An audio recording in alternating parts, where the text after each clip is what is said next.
कृष्णा भगवान का गोवर्धन पर्वत उठाने की कहानी हिंदू धर्म की एक बहुत ही महत्वपूर्ण कहानी है, जो पीढ़ी दर पीढ़ी चली आ रही है।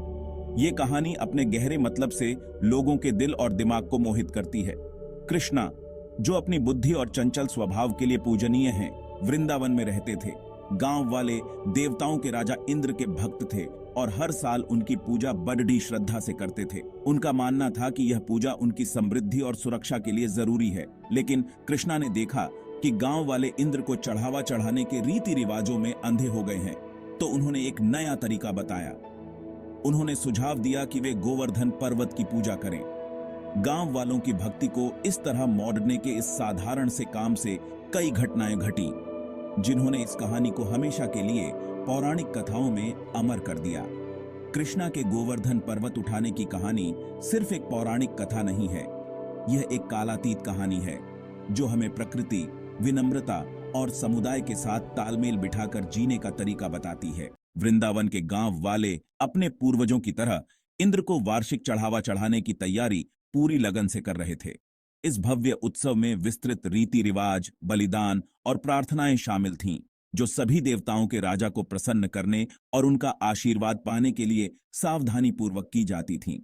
यह परंपरा उनके जीवन में गहराई से समाई हुई थी, एक ऐसा अभ्यास जिसे उनकी भलाई और समृद्धि के लिए आवश्यक माना जाता था। हालांकि कृष्णा ने भक्ति के बाहरी प्रदर्शन से परे देखा। उन्होंने एक आकाशीय व्यक्ति में गलत विश्वास को पहचाना, जबकि उनके भरण पोषण के स्रोत प्रकृति की उपेक्षा की।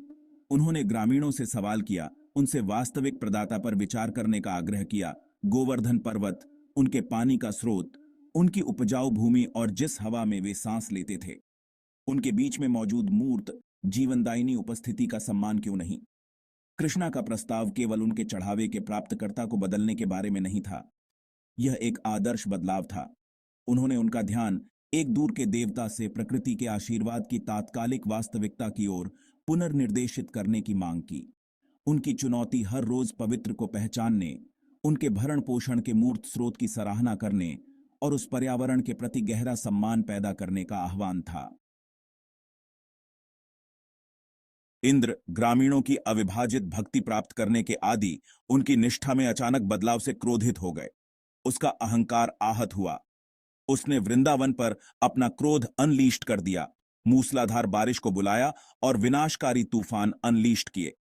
इंद्र के तूफान के प्रकोप में फंसे ग्रामीणों को अपनी जान का डर था। जिस अस्तित्व की रक्षा करना चाहते थे, उसे अब उसी देवता ने धमकी दी थी जिसे प्रसन्न करने के लिए वे पीढ़ियों से चाहते थे। इस आपदा के सामने शांत और रचित कृष्णा ने एक सरल लेकिन गहन समाधान तैयार किया। अपनी छोटी उंगली को धीरे से उठाकर उसने गोवर्धन पर्वत को ऊपर उठाया, उसे एक विशाल सुरक्षात्मक छतरी में बदल दिया।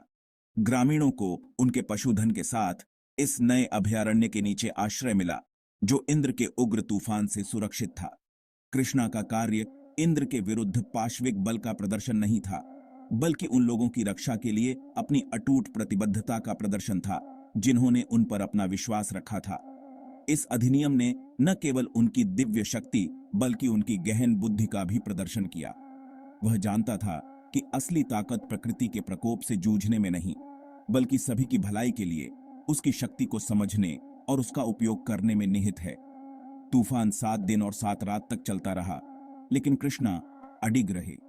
अटूट शक्ति और करुणा के प्रतीक, विश्वास की शक्ति और अंध क्रोध पर बुद्धि की विजय का प्रमाण। गोवर्धन पूजा कृष्ण द्वारा पहाड़ी को उठाने की याद में मनाया जाने वाला त्योहार पूरे भारत में बड़े उत्साह के साथ मनाया जाता है। यह हर्षोल्लास, सामुदायिक दावतों और हार्दिक प्रार्थनाओं का समय है। लोग गोवर्धन के प्रतीक के रूप में गाय के गोबर से लघु पहाड़ बनाते हैं और कृतज्ञता के प्रतीक के रूप में भोजन और फूल चढ़ाते हैं। गोवर्धन को वसोजदात करने का यह कार्य एक कर्मकांड से अधिक है। यह कृष्ण द्वारा सन्निहित मूल्यों का प्रतीकात्मक स्मरण है। यह त्योहार कहानी के भीतर अंतर्निहित गहन सबक की एक शक्तिशाली याद दिलाता है। यह हमें प्रकृति के महत्व को पहचानने, विनम्रता पैदा करने, समुदायों के भीतर एकता को बढ़ावा देने और धर्म द्वारा निर्देशित जीवन जीने का आह्वान करता है। गोवर्धन पूजा केवल एक पौराणिक घटना का उत्सव नहीं है, यह कर्म का आह्वान है। इन मूल्यों को हमारे दैनिक जीवन में एकीकृत करने का निमंत्रण है। कृष्ण द्वारा गोवर्धन पर्वत को उठाने की कहानी प्रकृति के सम्मान के गहन महत्व पर प्रकाश डालती है। कृष्ण का ग्रामीणों की पूजा को पहाड़ी की ओर पुनर्निर्देशित करने का निर्णय उनका ध्यान एक दूर के देवता से उनके भरण पोषण के मूर्त स्रोत पर स्थानांतरित करने का एक जानबूझकर प्रयास था। पहाड़ी उनके अस्तित्व की नींव का प्रतिनिधित्व करती थी, उन्हें पानी, उपजाऊ भूमि और उन संसाधनों को प्रदान करती थी जिनकी उन्हें जीवित रहने और पनपने के लिए आवश्यकता थी। इंद्र के प्रकोप से ग्रामीणों की रक्षा के लिए कृष्ण द्वारा पहाड़ी को उठाने का कार्य हमारे जीवन में प्रकृति की महत्वपूर्ण भूमिका पर और जोर देता है। पहाड़ी प्रकृति की शक्ति और प्रचुरता का प्रतीक, उनकी ढाल, उनकी शरण स्थली, उनका रक्षक बन गई। कहानी एक कालातीत अनुस्मारक के रूप में कार्य करती है कि हमारा कल्याण हमारे पर्यावरण की भलाई से जुड़ा हुआ है।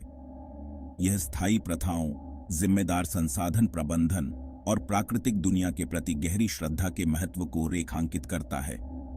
पर्यावरणीय चुनौतियों से जूझ रही दुनिया में गोवर्धन पूजा का संदेश पहले से कहीं अधिक प्रासंगिक है, जो हमें अपने ग्रह के जागरूक भंडारी बनने और वर्तमान और भावी पीढ़ियों की भलाई के लिए इसके स्वास्थ्य को प्राथमिकता देने का आग्रह करता है।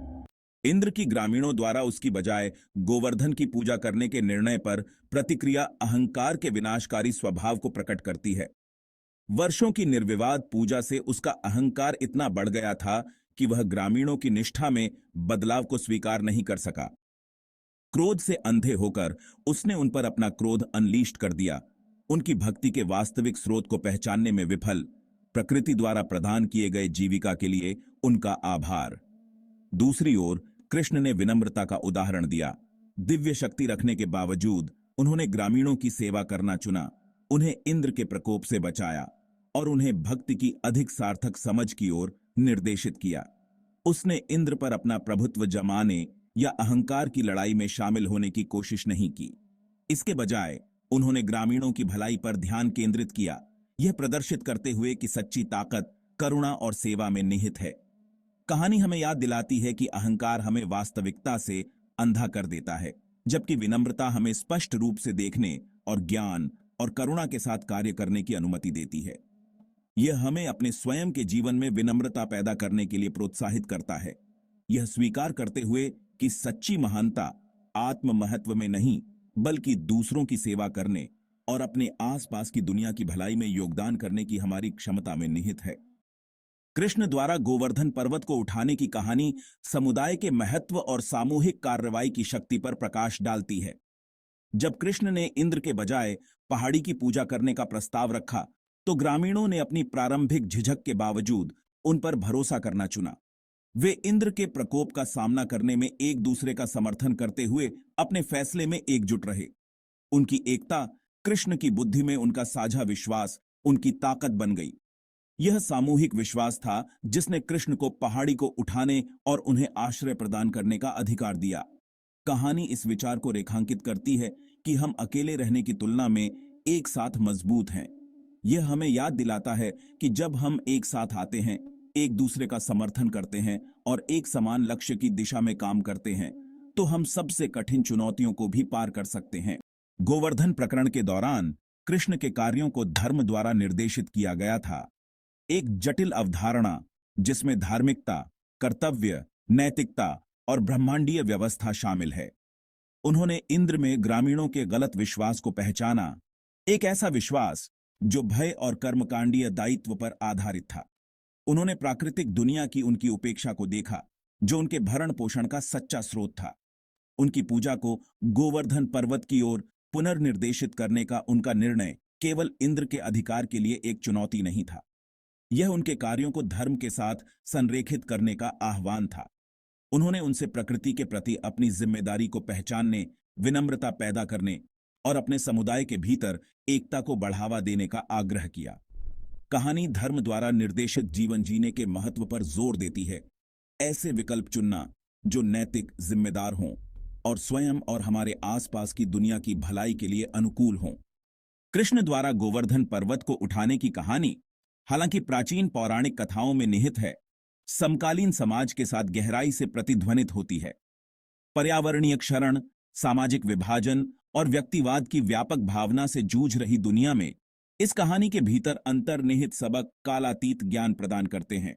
हमें अपने पर्यावरण का सम्मान करने और उसकी रक्षा करने, सभी जीवित प्राणियों की परस्पर जुड़ाव को पहचानने और स्थायी प्रथाओं को प्राथमिकता देने की तत्काल आवश्यकता की याद दिलाई जाती है।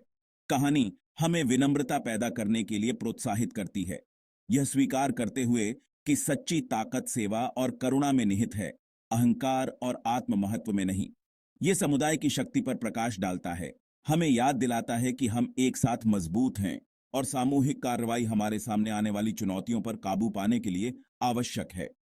कृष्ण द्वारा गोवर्धन पर्वत को उठाने की कहानी केवल बीते युग की मनोरंजक कहानी नहीं है, यह एक कालातीत दृष्टांत है, ज्ञान का एक प्रकाश स्तंभ जो अधिक सामंजस्यपूर्ण और पूर्ण जीवन का मार्ग रोशन करता है। यह हमें याद दिलाता है कि सच्ची ताकत प्रकृति पर हावी होने में नहीं, बल्कि उसे समझने और उसका सम्मान करने में है। अहंकार में नहीं, बल्कि विनम्रता में, अलगाव में नहीं, बल्कि एकता में है। जैसे ही हम आधुनिक जीवन की जटिलताओं को नेविगेट करते हैं, आइए हम इस प्राचीन कहानी के भीतर अंतर्निहित पाठों को याद रखें।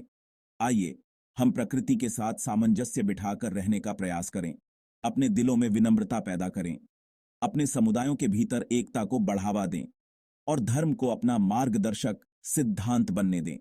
ऐसा करने पर हम कृष्ण की विरासत का सम्मान करते हैं और ऐसी दुनिया में योगदान करते हैं जहां प्रकृति के प्रति श्रद्धा, करुणा और सामूहिक कल्याण प्रबल हो।